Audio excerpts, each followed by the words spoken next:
آج پھر فتنوں کا دور ہے۔ حضرت ابو طالب کی ذات کے حوالے سے ہم اہل سنت و جماعت اور حضور پیر سیال کی بھی اسی طرح کی مبارک تعلیمات آپ کو نظر آئیں گی۔ یہ اصول ہے۔ کئی ہمارے وہ مسائل ہیں شریعت مبارکہ کے جن کا تعلق ضروریات دین کے ساتھ ہے، ان میں سے تو کسی بھی مسئلے کا انکار کفر ہوا کرتا ہے، کسی بھی ضرورت دینی کا انکار۔ اور دوسرے وہ مسائل ہیں جو ضروریات دین میں شامل نہیں، ضروریات اہل سنت میں شامل ہیں، ان میں ایک بھی مسئلے کا انکار وہ گمراہی ہوتی ہے۔ بندہ دال مدل گمراہ گر بن جاتا ہے، مومن رہتا ہے، مسلمان رہتا ہے، لیکن سنی صحیح العقیدہ برحق مسلمان نہیں رہتا، گمراہ ہو جاتا ہے۔ اور تیسری قسم کے وہ مسائل ہیں جو خود اہل سنت و جماعت میں شروع سے اختلافی چلے آ رہے ہیں، اس پر ایک سے زیادہ آ رہا ہے۔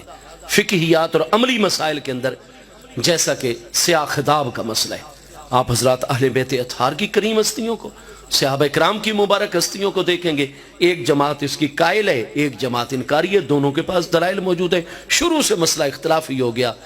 اگر آپ اختلاف میں سے نکل آئیں اور سیاہ خطاب استعمال نہ کریں، کوئی اور کلر استعمال کر لیں، بڑا افضل ہے، مستحب ہے، اجر و ثواب زیادہ ہو جائے گا۔ لیکن اگر کوئی مسلمان سیاہ خطاب سر کے بالوں پر، مونچھوں پر، داڑھی پر لگائے گا، بالکل جائز ہے، گناہگار نہیں ہوگا، کیونکہ مسئلہ جو شروع سے اختلافی ہے، ہاں جی۔ اور امامت وہ کروائے، اس کی اپنی نماز برحق، اس کے پیچھے نماز بالکل جائز جو سیاہ خطاب استعمال۔ اسی طریقے سے بہت سارے مسائل قرون اولیٰ سے اہل سنت میں خود اختلافی، ان مسائل میں ایک مسئلہ حضرت ابو طالب کے ایمان کا بھی ہے۔ 3 رائے موجود ہیں شروع سے آج تک۔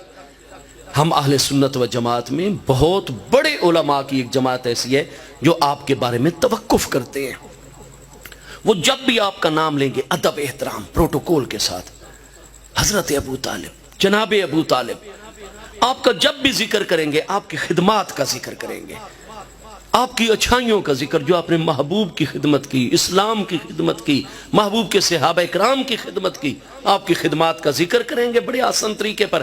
اور جب آئے گا یہ کہ آپ نے جی کلمہ پڑھا تھا یا نہیں، وہ خاموش ہو جائیں گے، توقف، وہ کہیں گے جی یہ فیصلہ ہم نہیں کرتے، ہم قیامت کے دن اللہ تعالیٰ کی بارگاہ میں چھوڑتے ہیں یہ معاملہ جو بھی۔ لیکن ہم ادب کریں گے، نہ ہم آپ کے ایمان کی بات کرتے ہیں، نہ ہم آپ کے کفر کی بات کرتے ہیں، اللہ کے بارگاہ میں مسئلہ یہ توقف ہے۔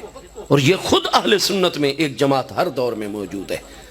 دوسری جماعت وہ اکثر ہمارے محدثین کرام فقہاء اعظام کی ہے، وہ کہتے ہیں ہمارے پاس ایسی کوئی دلیل صحت کے ساتھ نہیں پہنچ سکی۔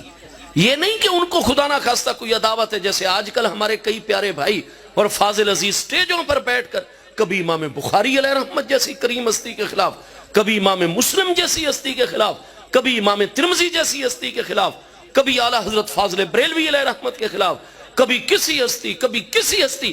اور جب تم نے ان احادیث کی کتابیں مرتب فرمانے والے ائمہ محدثین کو مجروح کر دیا، ان سے یہ اعتماد ہٹا دیا ایک مسئلے میں آ کر، تو پھر نماز، روزہ اور باقی احکام میں ان کی روایات کردہ احادیث کیسے حجت رہیں گی؟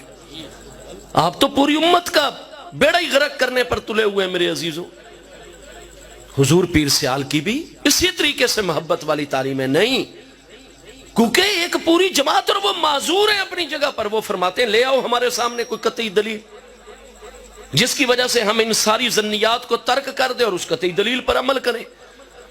لہٰذا ایک بہت بڑی جماعت حضرات محدثین کرام کی، مفسرین کرام کی، حضرات فقہاء کی، صوفیاء کرام کی، ہر دور میں اہل سنت میں، اور وہ اکثریت میں جمہور ہیں، وہ آ رہی ہے، جو کہتے ہیں کہ ہم بڑے افسوس کے ساتھ اور دل گرفتگی کے ساتھ، ورنہ جتنی محبت ہمیں محبوب کی نسبتوں سے ہے سبحان اللہ، تو کہتے ہیں کہ ہمارے سامنے چونکہ دلیل ایسی کوئی پایہ ثبوت کو نہیں پہنچ سکی، لہٰذا ہم بھی جب نام لیتے ہیں ادب کے ساتھ لیتے ہیں، لیکن ہم معذور ہیں، ہم آپ کے ایمان کا قول نہیں کر سکتے، کیونکہ دلیل ہمارے پاس، اور دلیل کی اتباع کا حکم ہے۔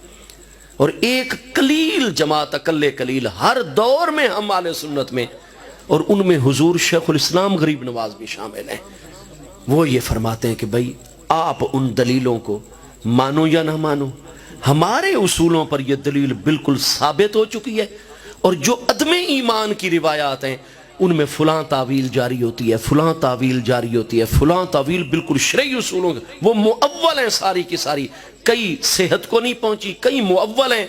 لہٰذا بھئی ہم تو حضرت ابو طالب کو مومن مانتے ہیں. حضور شیخ الاسلام کا مذہب بھی یہی ہے. لیکن حضور شیخ الاسلام کبھی بھی کسی کو مکلف نہیں فرماتے تھے، فرماتے ہم آپ کو مومن مانتے ہیں، اور جو بھی دلیل ہے فلاں دلیل کی یہ تعویل ہے، فلاں دلیل جو خلاف جاری ہے اس کی یہ تعویل ہے، یہ تعویل. اور کبھی بھی آپ کسی پر کوئی فتویٰ نہیں لگاتے تھے. کیوں؟ یہ جو اصول ہے شریعت مبارکہ کا کہ جو مسائل شروع سے ہی اہل سنت و جماعت میں اختلافی ہو گئے ہیں ان میں آپ کسی طرف نہ تدلیل کی نسبت کر سکتے ہیں نہ تفسیق کی نسبت کر سکتے ہیں، نہ اس کے خلاف چلنے والے کو آپ گمراہ کہہ سکتے ہیں ورنہ خود آپ پر گمراہی کا فتویٰ لوٹے گا، نہ آپ گناہگار اور فاسق کہہ سکتے ہیں ورنہ فسق اور گناہگاری کا فتویٰ آپ کی طرف لوٹ کر آئے گا. تو جو ان تینوں مذہبوں میں سے حضرت ابو طالب کے متعلق جو رائے بھی اختیار کر لے گا وہ پکا صحیح العقیدہ با ادب سنی مسلمان پر حق رہے گا، نہ وہ فاسق و گناہگار ہے نہ وہ گمراہ ہے. اللہ تعالیٰ کی رحمت سے برحق اس کا ان تینوں میں سے جس راستے پر بھی وہ چل پڑے، جس کے سامنے جو بھی دلیل اور اصول ترجیح پا جائے.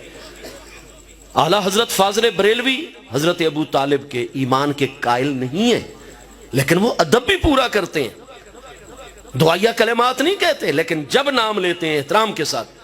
اور اعلیٰ حضرت فاضل بریلوی نے جن سے مکہ مکرمہ میں حدیث پاک پڑھی ہے، آل رسول علیہ السلام کے محدث علامہ سید احمد بن زینی دہلان مکی شافعی رحمت اللہ علیہ، اعلیٰ حضرت امام احمد رضا فاضل بریلوی قدس سر العزیز کے جو حدیث کے استاد ہیں مکہ مکرمہ میں، علی الاعلان ان کی کتاب ایمان ابی طالب کے اس بات میں موجود ہے، وہ مومن مانتے ہیں علی الایمان، اور کتاب لکھی ہوئی ہے.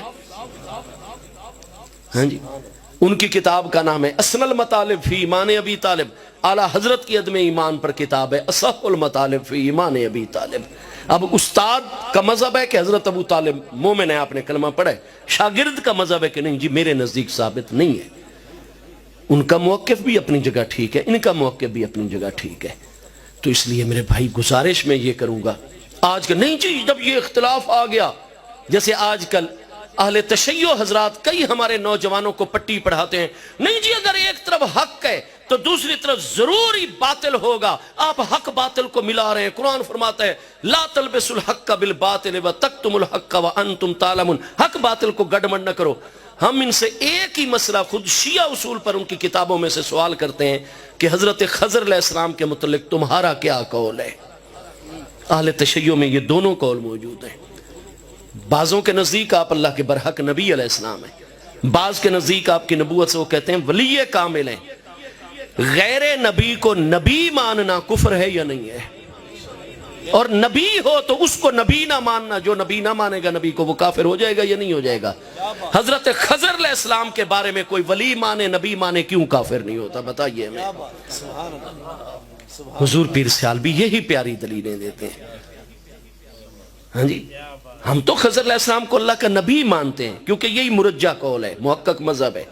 قرآن پاک میں ما فعلتہ عن امری، مجھے اللہ کا امر، اللہ کا براہ راست امر نبی علیہ السلام پر آتا ہے کہ ایک بچے کی گردن دبا دینا، کشتی توڑ دینا، تو یہ محض الہام کی بنیاد پر تو ہوتا نہیں ہے، یہ ہوتا تو امر ربی اور وحی کے ذریعے خفی ہو یا ظاہر. تو ہمارے نزدیک ترجیح آپ اللہ پاک کے نبی ہیں، لیکن چونکہ امت میں شروع سے اختلاف ہے، خود اہل سنت میں بھی اہل تشیع میں بھی، حضرت خضر علیہ السلام کو نبی جو مانتا ہو وہ نہ سنیوں کے نزدیک کافر ہے نہ شیعوں کے نزدیک کافر، اور جو آپ کی نبوت نہ مانے بلکہ آپ کو اللہ کا کامل ترین ولی اور کتب مانے، اس پر بھی کوئی کفر کا فتویٰ نہ شیعوں کے اصولوں پر ہے نہ سنیوں کے اصولوں پر ہے. تو جو ہمارے سنی ہر بات میں ہمارے نوجوان سوشل میڈیا پر متحرک ہیں، کفر کے فتوے بغیر علمی کے داغ رہے ہیں، وہ ذرا اسی اختلاف کو سلجھا دیں مہربانی کر کے کہ خضر علیہ السلام کو نبی ماننے والا بھی مومن رہتا ہے، نبی نہ ماننے والا اور ولی ماننے والا بھی مومن رہتا ہے. تو مہربانی کریں اپنے آپ کو سنبھالیں، شریعت مبارکہ کا راسخ علم اور راسخ علماء کی مجلس اور حضور پیر سیال جیسے کامل شیوخ کی خدمت میں اپنا وقت گزاریں. اللہ پاک حضور پیر سیال لجپال غریب نواز کے درجات بلند فرمائے.